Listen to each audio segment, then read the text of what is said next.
Hey everybody, welcome back to Gun Deals. Today on the table I have a B&T APC9 Pro chambered in 9mm. Let's get this review started.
All right, everybody, so yep, this is the B&T. Let me show you what it comes with in the box before we continue. It comes with this huge hard case, and in there, it comes with, obviously, a user manual, comes with one 30-round mag if your state allows it.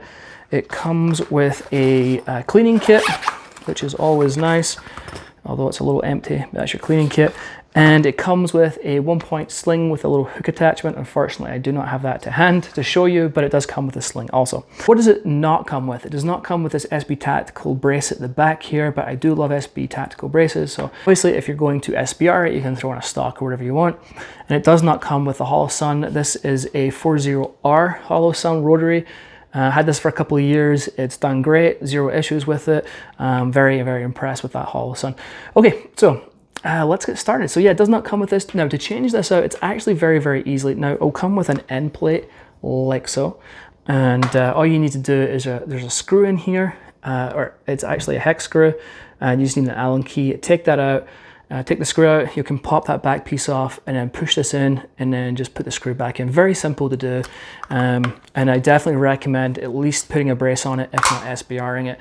It will definitely add to your enjoyment. So moving along, this upper is actually a monolithic upper. It's all one piece. It does have a 1913 pick reel all the way along the top there, so you can obviously put on your iron sights, optic, or whatever you need. And it does have some 1913, it's almost like a quad rail, right? You have the 1913 pick rail here, and on the bottom. Now I call these Magpul things like rubber ladders. I can't remember the real name for them, but I put these on so it doesn't chew my hands up, but it just makes it a little more comfortable. You can actually remove the side pieces, but there's a couple of screws. You can take them off, and there's actually M-lock slots under there. So if you have like a weapon light already and it's M-lock, you can take that off and put that on. But it does give you some extra real estate if you do need it, which is helpful with either M-lock or 1913 pick rails. So yeah, very cool upper. So we do have an ambi charging handle, and the cool thing here is like you just pull this tab down and it's actually on both sides like so. So it's completely ambidextrous, and that is your charging handle. And they just fold back in, kind of puts them out the way and keeps them from snagging on things. So kind of cool, I do like that. Now below this handguard here, we have a almost 7-inch cold hammer forged barrel. It's a 1 in 10 twist with a 1/2x28 thread pitch, and we do have a tri-lug adapter that does come standard with this model. And I actually like that because my Dead Air Wolfman that I suppress my SP5 with does have a tri-lug adapter, and so it fits on perfectly. Now the first 100 rounds or so, I was zeroing my optic and just kind of getting some initial shots done. Actually, I'll roll in an image. Now, the shots below the red center target was me just getting it zeroed. And then you'll notice there's 2 or 3 shots right in the center there. That is after I zero my optic at 25 yards, pinpoint accurate.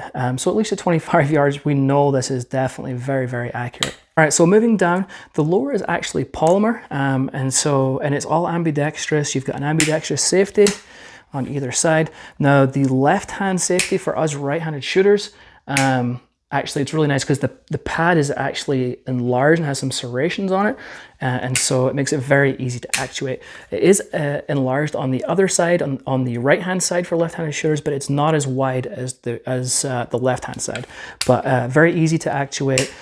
Moving along, here we have a bolt catch and release it, and again, it's completely ambidextrous. And then moving down, we have an ambidextrous mag release on either side. So completely ambi lower and an ambi charging handle. So very nice indeed. Moving down, you can have this polymer grip here. You have this polymer grip, and you can change this out pretty much to any kind of AR-15 grip that you want. If you want to keep this one, that's fine. It does have a little storage compartment on the bottom, but it's nice that you can switch this out with such commonly available parts, which is very nice. Now coming to the trigger is not too shabby at all.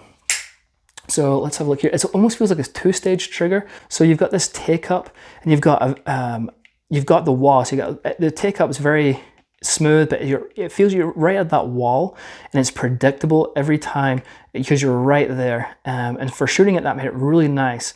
You got, so I say, a little bit of take up at the wall. You got a pretty decent brake there.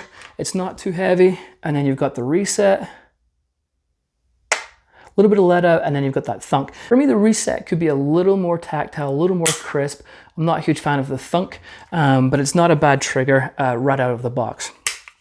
At the bottom here, we have the mag well right here. I would have liked to have seen this been flared a little bit. Never had any issues getting the mag in there, but I would have liked to have seen that maybe just flared out a little bit, just for easier insertions. All right, now to take this down, it's very similar to an AR-15. You have pins on just front and back right here. You're gonna push them through. So push those pins through, and then obviously just pull it down on your lower. So again, this is your lower right here. And then to take this piece off, you're actually just going to push down, or if you put it down on the table, you're going to pull up, and it just slides out. It's just a little bit, and it just pulls off like so. And here is your upper. You're going to pull back on the bolt, the charging handle. There's your guide rod and spring. If you're able to see this, there's a little pin right here that goes through. If you have it lined up perfectly, it will very easily drop out. If you do not have, so just like so, so that just dropped out. So as I say, once you line it up, it will just pop right out. Once you've done that, pull back on your charging handle again and take out your bolt. And that is your stripped upper. All right, and then just go in reverse, put it back together. All right, so we're back together. So yeah, let's go back to talk about shooting it. I told you the first 100 rounds or so, unsuppressed, just getting the optic zeroed, pinpoint accurate. I feel like most guns do fine until they're suppressed, right? And a lot of guns have issues being suppressed, such as the MPX. So I threw this on because I wanted to see how it would do. So first 100 rounds, that was unsuppressed. The rest of it, the shooting, was all suppressed. And I'm glad to say I had absolutely zero issues. Actual fact, it just made this even more of a smoother shooter. So I've been about 250 rounds suppressed. Zero issues. Very nice to shoot indeed. So let's talk about the lower, a little bit more about the lower. With this lower, this takes the B&T mags. These mags are approximately $45. Not a huge fan on these mags. I feel like for the price, they feel pretty dang cheap. There's no metal reinforcements at the top or anything like that. Now, obviously, I haven't torture tested these magazines, but they definitely do feel very cheap, especially for the price of them. So I'm not sure how I feel about these long term. We'll see what happens. However, if you don't want to buy those mags, like as I say, they're kind of expensive, and if you want to use your Glock mags that almost everybody has, you can buy a different lower for this gun that actually does take Glock mags. So that's nice that you can either buy it with Glock, buy it ready to go with Glock for Glock mags, or you can obviously buy it like this, and then you can switch the lowers in and out however you please. So it does give you some options right there, which is kind of cool.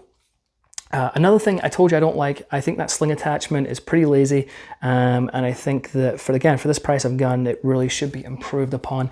And then the iron sights, the backup sights are not iron, they're plastic. They feel kind of cheap to me.